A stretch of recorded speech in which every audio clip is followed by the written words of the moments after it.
Assalamu alaikum. Welcome to my channel Useful News. Today I will show you how to change slide background color in Microsoft PowerPoint 2013. চলুন তাহলে শুরু করা যাক। প্রথমেই আমরা Microsoft পাওয়ারপয়েন্টটি open করি। এরপরে আমরা ফার্স্ট স্লাইড নেই, দেন আমরা টেক্সট বক্সগুলোকে রিমুভ করে দিলাম। আজকে আমরা দেখব যে এই যে স্লাইডটা আছে, এই স্লাইডের ব্যাকগ্রাউন্ড যে কালারটা, এটাকে আমরা কিভাবে চেঞ্জ করব। ব্যাকগ্রাউন্ড কালার বলতে এখন এই স্লাইডের কালারটা আছে হোয়াইট, সো আমরা এটাকে কিভাবে চেঞ্জ করব এটা এখন দেখব। ফার্স্টে আমরা মাউসের রাইট বাটন ক্লিক করে ব্যাকগ্রাউন্ড ফরম্যাট ব্যাকগ্রাউন্ডে যদি যাই, দেন এখান থেকে আমরা দেখুন কালার দেখতে পাচ্ছি।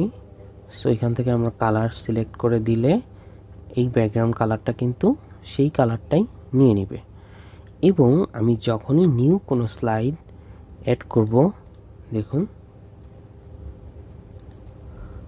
তখন কিন্তু ডিফল্ট যে পেজ কালার ছিল সেটা হোয়াইট চলে আসছে।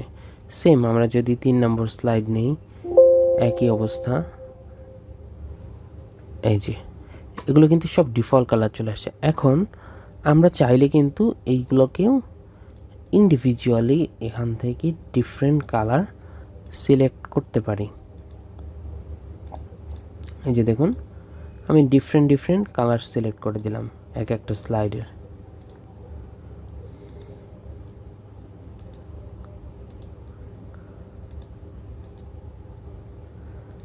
এখন একটা বিষয় যে আমি চাচ্ছি যে আমার এখানে সাপোজ 10টা স্লাইড আছে, সো এই 10টা স্লাইডের আমি একই ব্যাকগ্রাউন্ড কালার দিব। তাহলে কি আমি ইন্ডিভিজুয়ালি এভাবে কালার দিব? না, আমি তাহলে এভাবে কালার দিব না। তখন আমরা ফার্স্ট যে স্লাইডটা, আমরা এই স্লাইডে যে কালারটা আমরা দিতে চাচ্ছি সেই কালারটাকে সিলেক্ট করব। দেন আমরা নিচে এসে দেখুন এখানে অ্যাপ্লাই টু অল, যখন আমি অ্যাপ্লাই টু অলে ক্লিক করব তখন আমাদের এখানে যতগুলো স্লাইড থাকবে ততগুলো স্লাইড সেম ব্যাকগ্রাউন্ড কালার হয়ে যাবে। এই যে দেখুন আমি যখন এখানে ক্লিক করতেছি, দেখুন সবগুলো কিন্তু একই রকম হয়ে যাচ্ছে। এবং এটা চাইলে আমরা আবারও এখান থেকে চেঞ্জ করে দিতে পারি। দেন করার পরে আমি আবারও যদি অ্যাপ্লাই টু অল দিই, তাহলে কিন্তু দেখুন সবগুলো আবার সেম কালার হয়ে যাবে। সেভাবেই আপনি মাইক্রোসফট পাওয়ারপয়েন্টে স্লাইডের ব্যাকগ্রাউন্ড কালার চেঞ্জ করতে পারেন।